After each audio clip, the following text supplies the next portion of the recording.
Bonjour Benjamin, est-ce que tu peux te présenter? Oui, bonjour. Je m'appelle Benjamin Petre, j'ai 36 ans et je suis enseignant-chercheur en physiologie moléculaire des plantes à l'Université de Lorraine à Nancy dans le Grand Est de la France depuis 2018. Donc je suis maître de conférence et je travaille dans le laboratoire IAM, hein, comme le groupe de rap. Ça veut dire interaction arbre-micro-organisme. Donc D'accord, voilà, en deux mots, je m'intéresse aux interactions entre les plantes ou les arbres et les micro-organismes comme les champignons notamment. d'accord. Est-ce que tu peux nous parler un peu de ton parcours?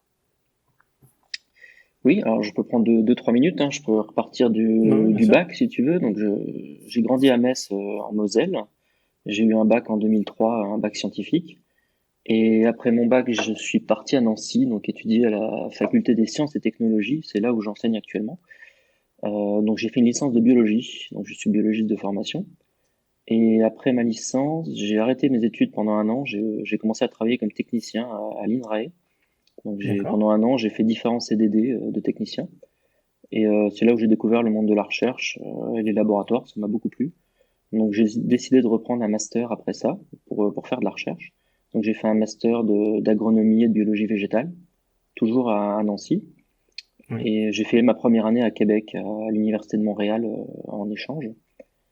Et après mon master, j'ai fait une thèse en biologie végétale et forestière dans le labo où je suis actuellement, donc interaction d'accord, arbre-micro-organisme à Nancy. Thèse que j'ai obtenue en 2012. Après ça, j'ai passé 4 ans en Angleterre dans un laboratoire de recherche comme chercheur associé. Donc, ça s'appelle The Sainsbury Laboratory. C'est un laboratoire semi-privé qui est à Norwich, pas loin de Londres. d'accord, Donc j'y suis resté jusqu'en 2016. Donc j'ai fait vraiment 4 ans de recherche sans enseignement. Après cette période-là, je suis sorti du monde académique, donc j'ai arrêté de faire de la recherche et je suis parti à Lausanne en Suisse, où je suis devenu éditeur associé pour la maison d'édition Frontiers. Donc je d'accord. travaillais dans le bureau éditorial de Frontiers et je m'occupais des issues spéciales. Ils appellent ça des Ok, research topics dans leur jargon. Et je travaillais pour les journaux de biologie végétale, de génétique et de biologie moléculaire.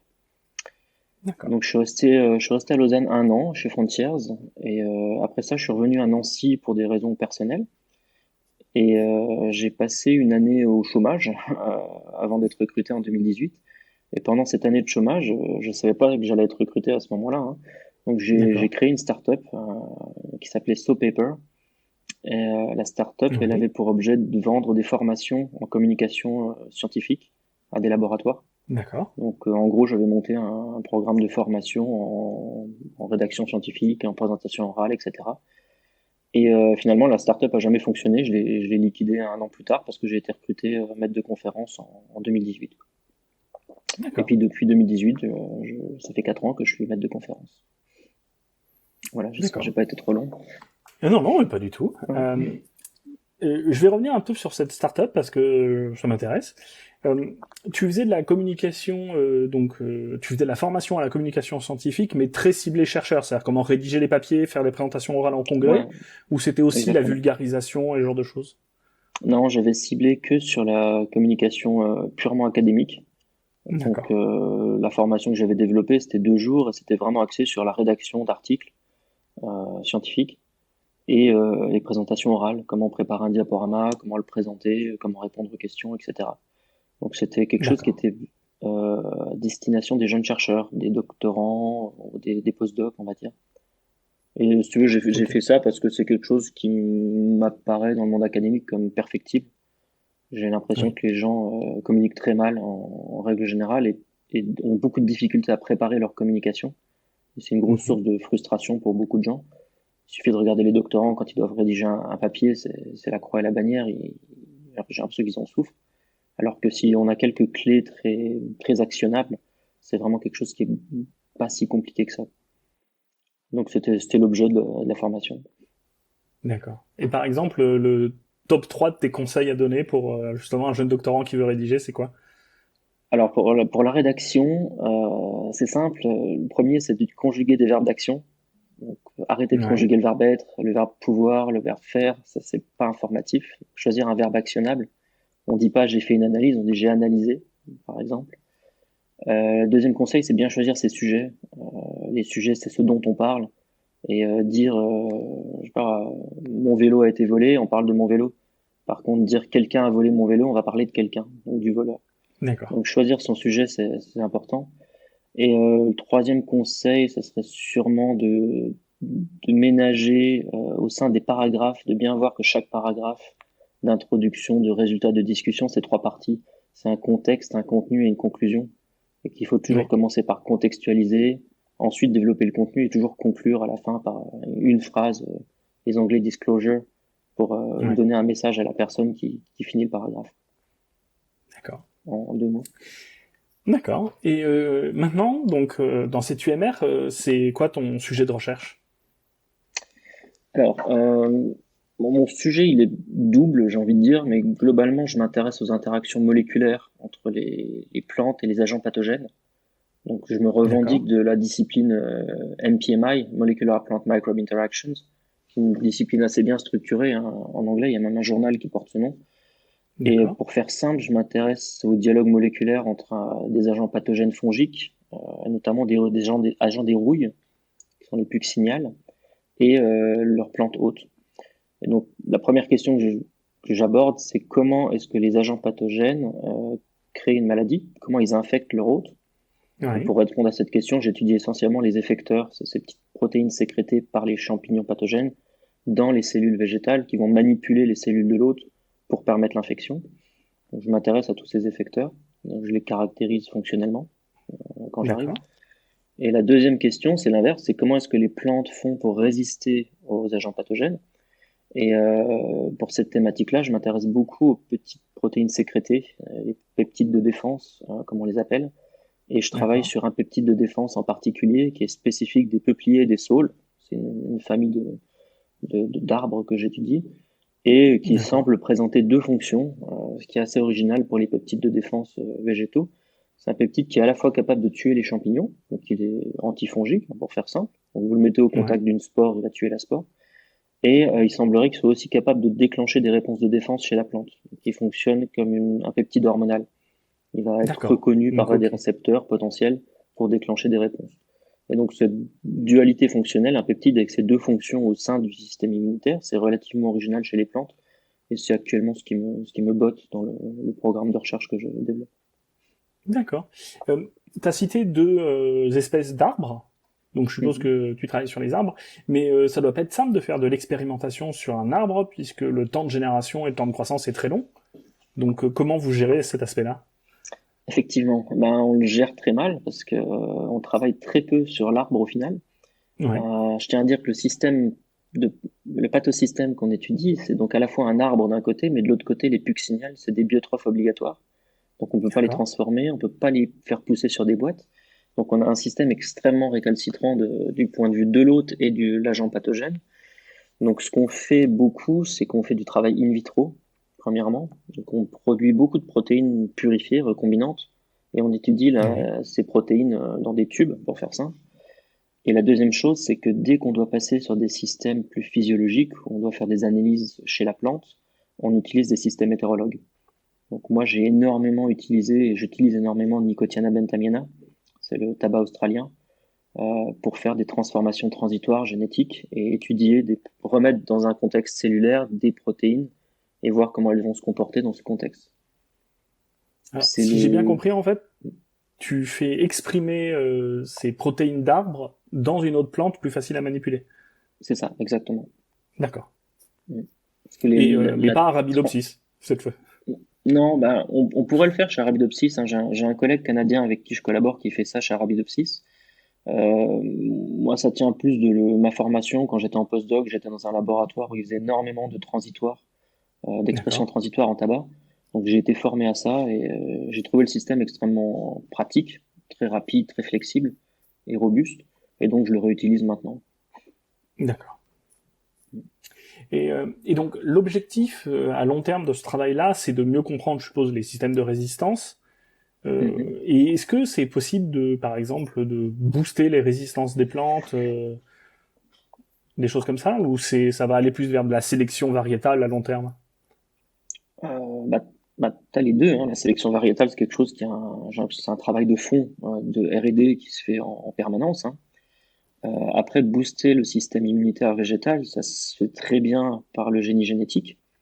Ce qui se Oui, fait beaucoup actuellement, c'est de transférer des gènes de résistance d'une variété sensible vers une variété résistante vers une variété sensible. Donc, faire des transferts de gènes comme ça se fait classiquement et ça a l'air de bien marcher. Le problème, c'est que ça reste des OGM, donc c'est oui, des variétés qui sont peu utilisables, pas utilisables en Europe. Nous, ce qu'on fait dans nos recherches sur ces peptides antimicrobiens, j'ai deux volets sur ces recherches. Il y a un aspect fondamental, hein. Je m'intéresse à la manière dont fonctionnent ces peptides, et j'ai un volet appliqué où d'accord, je travaille avec des agro-industriels. Et ce qu'on cherche à faire, c'est à développer ce qu'on appelle des biopesticides, c'est-à-dire des peptides qui seraient optimisés, vectorisés, et qu'on pourrait utiliser en plein champ pour traiter des plantes. d'accord. Toi, tu as parlé par exemple de peupliers, donc tu as parlé d'arbres, mais je suppose que ça s'applique à des plantes de culture aussi. Et Ouais, est-ce que les arbres eux-mêmes ont une importance économique? C'est-à-dire les peupliers, il y a je sais pas, des champs de peupliers? oui, alors il y a des champs de peupliers. La culture du peuplier, on appelle ça la populiculture. Oui, Donc le peuplier est cultivé énormément le long des rivières, des voies ferrées ou même des autoroutes, hein. Si tu te prends le train ou si tu te balades en voiture, tu verras régulièrement le long des grandes voies, comme ça, des grands axes, des champs de peupliers. C'est cultivé pour son bois, évidemment, donc c'est un bois de faible qualité, hein. C'est surtout d'accord. fait pour faire des cagettes, des allumettes, des bois d'emballage. Après, moi, ce qui m'intéresse surtout, c'est de valoriser ces peptides plus pour l'agriculture, hein, parce qu'il y a un Oui, marché de plusieurs ordres de grandeur plus grand et plus important. Et en fait, les peptides sur lesquels je travaille, ils tuent les champignons des pucciniales, de la famille des pucciniales. Et donc, ces d'accord. pucciniales, ça crée les maladies des rouilles. Et tu as peut-être déjà entendu parler des maladies des rouilles sur le blé ou sur le soja. C'est des maladies d'importance économique à l'échelle mondiale. Et c'est des maladies pour lesquelles actuellement on utilise énormément de pesticides pour les D'accord. contrôler. Donc voilà, moi j'essaie d'insérer des recherches, ça reste très fondamental, mais j'essaie de proposer des solutions aux agro-industriels qui seraient plus durables. D'accord. Ok, merci. Tu disais aussi que tu étais maître de conf, et donc c'est ton autre aspect du travail, et tu enseignes dans quel type de discipline? Alors, j'enseigne à une faculté de sciences et technologies et j'interviens dans trois formations, donc à peu près un tiers chacune de mon temps, hein, donc 60 heures dans trois formations. 60 heures en D'accord. licence, en biologie, donc j'enseigne essentiellement la biologie moléculaire, un petit peu la biologie des interactions. Je fais un tiers de mon temps dans un master de microbiologie, où là j'enseigne essentiellement des projets tutorés. Donc c'est la Mhm. démarche de recherche de A à Z, comment est-ce qu'on monte un projet de recherche auprès des Master 1. Et mon troisième volet, c'est 60 heures que j'enseigne dans un master d'agronomie et d'environnement. Euh, c'est agronomie, environnement, biologie végétale. Et dans ce master-là, j'enseigne essentiellement ma spécialité, donc les interactions plantes-microbes. Et D'accord. j'ai quelques heures un peu annexes, on va dire, où je fais du transversal. Donc j'enseigne la communication, par exemple, ce que je te disais tout à l'heure. Et j'ai aussi une UE où j'enseigne l'entrepreneuriat, par exemple. D'accord. Je fais monter une start-up à des étudiants au cours du semestre. Pour de faux, hein, je mime la création Oui. d'une start-up. Et est-ce qu'il y a des startups virtuelles qui sont devenues des startups réelles par la suite ou pas? Ça arrive? Alors, pour l'instant, non, je l'ai fait 3 années d'affilée. Avec les D'accord. années Covid, là, je t'avoue que ça n'a pas été simple, C'est donc pas évident, c'était ouais. plus compliqué. La première année, j'ai cru qu'il y a un binôme d'étudiants qui allait vraiment se lancer, puis ils ont lâché l'affaire après coup. Mais la plupart du temps, c'est assez bien perçu par les étudiants, ils sont assez motivés. Mais j'attends toujours la concrétisation réelle de cette UE. Est-ce que quand t'es revenu, le fait d'être maître de conf, parce que t'avais passé plusieurs années à faire que de la recherche en Angleterre, et donc de revenir faire maître de conf, c'était une opportunité qui s'est ouverte à toi, ou t'avais envie de faire à la fois de la recherche et de l'enseignement? Non, j'avais vraiment envie d'enseigner. Ça m'avait trotté dans la tête pendant toutes mes études. Je voulais devenir D'accord. prof quand je suis arrivé à la fac. Donc je suis très content d'être maître de conférence. Je pense que j'aurais pas candidaté à des postes de CR. La raison est simple, c'est que quand j'étais en postdoc, j'étais vraiment un accro à la recherche, hein. J'étais un rat de labo. J'avais pas de Ouais. vie. Donc en gros, j'ai développé une addiction pour la recherche, on va dire. Donc là, le Ouais. fait d'avoir en tant qu'enseignant-chercheur un équilibre entre l'enseignement et la recherche, je trouve ça parfait en fait. J'adore cet équilibre. Je trouve pas ça frustrant d'enseigner, j'aime bien ça. Et bon, mes recherches avancent plus doucement forcément, mais je le fais avec et puis ça va à la vitesse où ça va. D'accord. Non, bah c'est top de voir quelqu'un justement qui s'épanouit beaucoup là-dedans parce que souvent on a un retour un peu frustré de pas pouvoir faire autant de recherches qu'ils veulent quoi. Ouais, je pense que c'est le cas de la plupart de mes collègues qui sont devenus enseignants-chercheurs en voulant faire essentiellement de la recherche et se retrouvent tout de même à beaucoup enseigner. On est sur d'une licence, nous, il y a énormément d'étudiants, on a presque 500 étudiants dans les Ah oui. premières années.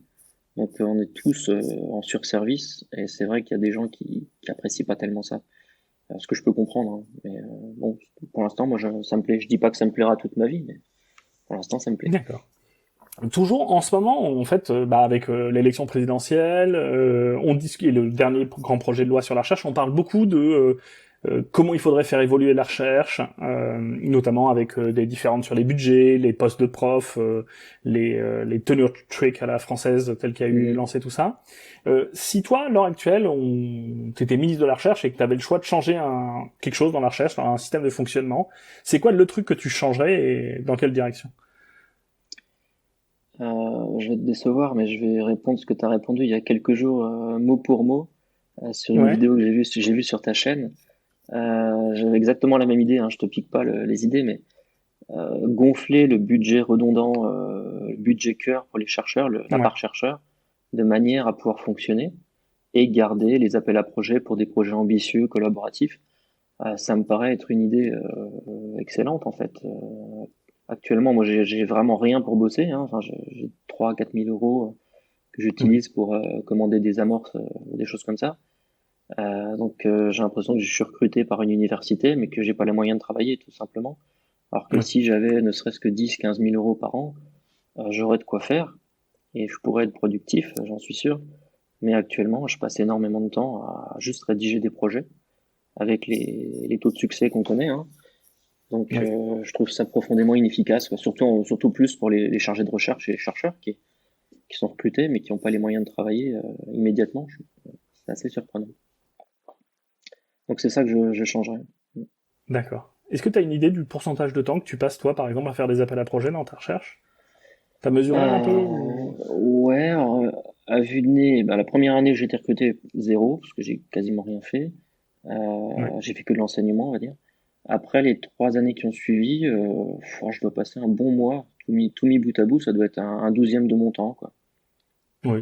Oui. Euh, C'est mon Facile, hein, évaluation ouais, aussi. Ouais. ouais, ouais, facile, ouais. Et tu vois, D'accord. ce qui est frustrant, hein, c'est que je compare avec le laboratoire où j'étais en Angleterre, par exemple, ou des Oui. collaborateurs au Max Planck Institute ou en Suisse. C'est tous des laboratoires hyper compétitifs où ils ont des budgets récurrents qui sont énormes. Donc ils ont des 1 million par an pour fonctionner, donc ils ont de quoi fonctionner et générer des connaissances. Et les appels à projets, c'est que des surplus, c'est que ce que tu disais, les projets très ambitieux où tu as une nécessité de collaborer avec des gens particuliers. Et c'est des labos où ça marche super bien. Donc Oui. quand on voit ces labos-là, quand on les a connus, on sait comment ça peut se passer. De revenir après dans un système où on va faire des appels à projets pour récupérer 5 000 euros et où il faut écrire 10 pages pour ça, on tombe des nues. C'est un peu, je trouve que c'est contre-productif en fait. D'accord. Ok, bah merci. Maintenant, j'aimerais bien m'éloigner un peu du monde de la recherche et plus parler de toi. Et je pose toujours un peu les mêmes types de questions. Et donc la première, c'est toujours, est-ce que dans ta carrière ou dans ta vie, il y a quelque chose qui te rend particulièrement fier que tu aimerais partager avec nous? Alors ouais, bah comme tu me disais tout à l'heure, spontanément comme ça, c'est ma casquette d'enseignant qui vient Oui. spontanément. Et c'est vrai que les retours positifs d'étudiants ou les étudiants qui apprécient, qui me font un petit mail disant qu'ils ont apprécié le cours, ça c'est hyper valorisant. Des trucs que j'aime beaucoup, ça rebooste au jour le jour. Après, en tant que chercheur, j'ai envie de dire, c'est peut-être les bonnes relations que j'ai toujours entretenues avec tous mes collègues. Oui. Je sais pas si je peux dire que j'ai eu la chance d'être bien entouré à chaque étape de ma carrière, de la thèse, du postdoc ou même maintenant, et que finalement c'est cet entourage qui fait que j'ai eu ma thèse, que j'ai eu mon poste actuellement. Donc, j'ai eu la chance d'être entouré par des personnes qui m'ont fait confiance et que j'ai su entretenir à quelque part cette confiance. Et ça, c'est quelque chose, je pense, une source de fierté. Ouais. D'accord, merci. Et à l'opposé, est-ce que dans ta carrière, tu as vécu un moment difficile, que ce soit une erreur ou un échec, qui t'ont appris quelque chose que tu voudrais partager aussi avec nous? Ouais, alors je peux te parler d'un échec constant depuis ma thèse, c'est Oui. que j'échoue misérablement à parler de ma thèse et de mes recherches à mes amis, à ma famille. Ok. Chaque fois que j'ai un copain ou des gens que je connais depuis longtemps qui me demandent qu'est-ce que je fais au labo, je parle 2 secondes et puis j'ai l'impression que je les perds en fait. Donc j'arrive pas à parler de ma recherche alors que c'est un truc qui m'excite et que j'ai envie d'en parler, mais j'y arrive pas. Donc j'arrive pas à vulgariser auprès de mes proches et Oui. auprès des non-biologistes. Et ça c'est assez frustrant et j'ai toujours pas trouvé la solution, quoi. Je crois qu'il suffit que je dise le mot protéine pour que je les perde. Donc, ouais, j'arrive pas à expliquer mes recherches sans dire protéines, ce qui est problématique. Donc voilà, j'ai pas encore la solution. Si quelqu'un l'a, je suis preneur. Et j'ai peut-être une piste, parce que moi, je vis un peu la même chose que toi. Moi, régulièrement, ma famille pense que je travaille sur mon sujet de licence, de stage de licence, il y a 15 ans. Donc ça a beaucoup évolué depuis. Mais moi, j'ai fait l'exercice il y a quelques années, c'est de parler de mon projet en 180 secondes, Mhm. avec un coach et des choses comme ça. Et c'est vachement formateur, justement pour parler de faire de la vulgarisation auprès de sa famille, de ses amis, parce que justement ils te font travailler sur créer une image, des choses comme ça. Donc je te conseille de tester D'accord. ça. C'est vraiment très Ah oui, enrichissant, ouais. pourquoi pas. Ouais, Ouais. effectivement, je suis sûr Et qu'il y a des clés, mais c'est pas facile. ouais, ouais. Et l'autre avantage aussi, c'est que ça change même ma façon de présenter maintenant. Mhm. Parce que avant de faire cette formation, je faisais une présentation de recherche où je commençais par une première slide, puis une deuxième, puis une troisième, et mon introduction faisait 4-5 slides, tu vois, très rapidement, quoi. Alors que maintenant, en fait, j'ai une première slide sur laquelle je vais parler 5 minutes pour poser un peu l'histoire, le contexte, tout ça, avant d'attaquer de la transition, quoi. Et je trouve que ça Mhm. améliore le truc, quoi. Donc voilà, D'accord. fais ça, tente la chance Ouais, en bah, 180 merci pour les secondes, ficelles, j'essaierai. Bah, ça du marche. coup, je suis peut-être trop vieux pour ça maintenant, mais c'est les doctorants, Alors, je pense, qui font ça. Alors, les doctorants le font très souvent en tant que ma thèse en 180 secondes, mais souvent Ouais. maintenant, dans les universités ou les instituts de recherche, il y a de temps en temps des animations destinées souvent Mhm. aux jeunes chercheurs, et à 36 ans, t'es largement dans la catégorie jeunes chercheurs, Ouais. Ok. sur mon projet de recherche en 180 secondes, D'accord, ok. donc ça marche pas mal. Bah écoute, j'ai fait ça il y Euh, a 3 jours. Oui, non, la semaine dernière. La semaine dernière, à la bibliothèque universitaire, il y avait une journée de vulgarisation. Donc j'ai tenté ma chance pour la première fois. J'ai parlé devant un public non expert, non biologiste. ouais. Voilà, je sais pas ce que ça a donné. J'ai eu des retours de joueurs de poker. Donc les gens Ah oui. regardent sans expression faciale. Alors j'arrive pas trop à savoir si c'est bien passé ou si c'est un échec total. Mais bon, l'exercice était difficile, mais intéressant. Oui. Oui, oui. Euh, pour continuer sur ces questions, est-ce que là, toi, dans le futur, tu vois quelque chose qui va arriver qui t'enthousiasme dans le monde de la recherche, que ce soit une nouvelle méthodologie, un nouveau thème, une évolution de façon de travailler? Oui, bah, je pense que tout le monde te dit CRISPR-Cas9, édition des génomes en biologie. Alors je vais pas dire ça. Un truc qui m'excite depuis 2 3 ans, c'est la reconstruction de gènes ancestraux. Donc c'est de Oui, l'évolution moléculaire. J'ai découvert ça à la fin de mon postdoc. Donc l'idée, c'est simplement d'utiliser les arbres phylogénétiques de familles de gènes pour remonter aux nœuds ancestraux et de prédire les séquences de ces nœuds. Et maintenant que la synthèse de gènes est devenue vraiment peu chère et que les outils d'assemblage des fragments d'ADN ont nettement augmenté, sont nettement améliorés, on peut très facilement prédire des gènes ancestraux de familles multigéniques et tester la fonction de ces gènes ancestraux. Donc, produire les d'accord. protéines recombinantes d'une plante qui est morte il y a 60 millions d'années et puis voir comment se comportait la protéine dans un contexte actuel. Et ça permet de répondre à des questions évolutives, comment les fonctions des protéines ont évolué, et bon, c'est une littérature que j'ai découvert voilà, en démarrant mon job de maître de conf. Oui. Et je trouve ça super. J'ai l'impression qu'il y a tout un pan de questionnement et d'évolution des familles de gènes qu'on n'a jamais creusé et que j'aimerais investiguer. Mais en plus, toi, les gènes qui t'intéressent, c'est des gènes d'interaction avec les champignons ou la plante, en fonction de quel côté. Donc, en fait, t'aurais deux histoires à remonter en parallèle, non? Exactement, c'est tout l'intérêt de ma discipline NPMI, c'est que la course aux armements moléculaires qui est entre les plantes et les agents pathogènes, elle génère des familles qui évoluent très rapidement, beaucoup plus rapidement que le reste du génome. Et donc, il y a D'accord. des signatures d'évolution, des fonctions qui évoluent plus vite. Et ça, c'est des choses c'est une sorte de terrain de jeu pour les biologistes moléculaires. Et je suis sûr qu'il y a plein de choses à découvrir sur ces aspects-là, quoi. Le labo où j'étais D'accord. en postdoc, ils ont inventé un terme qui s'appelle Evo-MPMI. Donc, c'est Mhm. les aspects évolutifs des interactions moléculaires. Et c'est quelque chose qui est pas assez creusé actuellement, de mon point de vue, sachant qu'on est obligé de connaître la manière dont ces gènes évoluent pour prédire comment ils vont évoluer dans le futur. C'est hyper important, notamment quand tu déploies au champ des résistances à des agents Oui. pathogènes qui sont souvent dus à un gène de résistance et de se rendre compte que c'est les effecteurs ou ces gènes de résistance vont évoluer ou coévoluer très rapidement dans les agrosystèmes. C'est important de comprendre comment ils coévoluent pour pouvoir prédire comment les agrosystèmes vont se comporter à plus 2, plus 5, plus 10 ans. D'accord. Quand tu Euh, plantes des arbres, c'est hyper important parce qu'un arbre, il est planté pour 20 ans. Donc, il faut pas oui. se planter sans mauvais jeu de mots sur la variété. Très bien. Tu disais que ça évolue très rapidement, ces systèmes-là de résistance et de combat. Mhm. Rapidement, c'est quoi? C'est à l'échelle de 5 ans? C'est à l'échelle de 30 ans? C'est quoi l'échelle de temps? Bah écoute, il y a un papier qui était sorti sur Leptosphaeria maculans, c'est un pathogène du colza. Ouais. C'était pendant ma thèse, je crois, donc il y a peut-être pas loin de 10 ans. Et il me semble qu'ils avaient testé une variété de résistance plantée au champ. Et je me souviens juste du message que j'avais entendu en conférence, c'est qu'en une seule année, le pathogène avait contourné la résistance via plusieurs mécanismes. Ah Donc il y oui. avait Donc ça va très plusieurs vite, ouais. lignées qui avaient contourné la résistance en une année.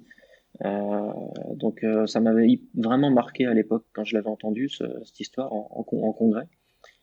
Et sinon, j'ai des collègues qui travaillent sur la rouille du peuplier à Nancy, où ils ont montré il y a des peupliers qui avaient une certaine résistance qui étaient plantés en France et qu'en quelques décennies, tous ces peupliers sont maintenant sensibles à l'agent pathogène. D'accord. Ça fait deux exemples où tu as un pas de temps qui peut varier d'une année à quelques décennies. Oui. Oui, non, mais ça va relativement très vite, en fait, quoi. C'est ça. Là, on parle Parce de que, résistance monogénique, hein, où tu as un gène de oui. résistance qualitatif. Dans les cas des résistances quantitatives chez le blé ou chez l'orge, et je sais il y a des histoires de succès où ça fait 50 ans que la résistance dure. Donc il y a aussi des cas où la résistance est plus stable, mais Oui. c'est variable. Et c'est là où ce que tu disais sur voir l'histoire évolutive de l'évolution de ces paramètres permet aussi d'identifier les résistances les plus stables dans le temps, en fait, aussi. Donc, qui est plus Ouais, ça peut être difficile, on un va dire, à outil à terme. outrepasser. C'est ça. Ouais. D'accord. Super, merci. Maintenant, est-ce que tu as une recommandation culturelle? Alors, je lis pas beaucoup, donc je vais pas recommander un livre. Écoute, ce que je fais le plus, c'est zoner sur YouTube au final. Donc, Ouais, j'aime bien regarder les conférences ou les chaînes scientifiques. Donc, une recommandation récente, par exemple, j'ai regardé récemment toutes les conférences de Jean-Marc Jancovici oui, sur l'énergie, donc sur le futur de l'énergie à l'échelle de la décennie ou du siècle. Et j'ai trouvé ça super intéressant. Donc, une analyse factuelle d'un ingénieur sur la crise énergétique. Donc, je le conseille à tout le monde, c'est hyper informatif. d'accord, Ça vous donne envie de ne plus utiliser votre voiture, on va dire. d'accord, ça marche. Alors, merci beaucoup pour tout ça. Pour terminer, si les gens veulent te poser des questions et poursuivre la conversation avec toi, c'est quoi le moyen le plus efficace de te contacter? Le plus simple, c'est de m'envoyer un mail, je pense. Donc D'accord, j'ai une adresse mail qui est publique, qui est sur le site de l'université, hein, c'est benjamin.petre@univ-lorraine.fr. d'accord, Je pourrais la merci. mettre dans les commentaires s'il faut. Oui, puis je la mettrai en Et surimpression. sinon, je suis présent sur pas mal de réseaux, LinkedIn, Twitter, etc. Donc D'accord, on me trouve assez facilement en général. Je pense qu'il n'y aura pas de souci pour discuter si certains veulent discuter. d'accord. Bah, merci beaucoup et merci d'avoir répondu à mes questions. Non, non, merci. J'en profite pour remercier, avant qu'on se quitte, Jean-Pierre Jacot. Donc, Oui. c'est lui qui m'a mis en contact avec toi. C'est un Ouais. chercheur émérite de mon laboratoire. Donc, je le remercie pour m'avoir conseillé de répondre à tes questions. Ah oui. Bah, moi aussi, je le Et remercie. puis merci à toi pour l'interview, c'était très sympa.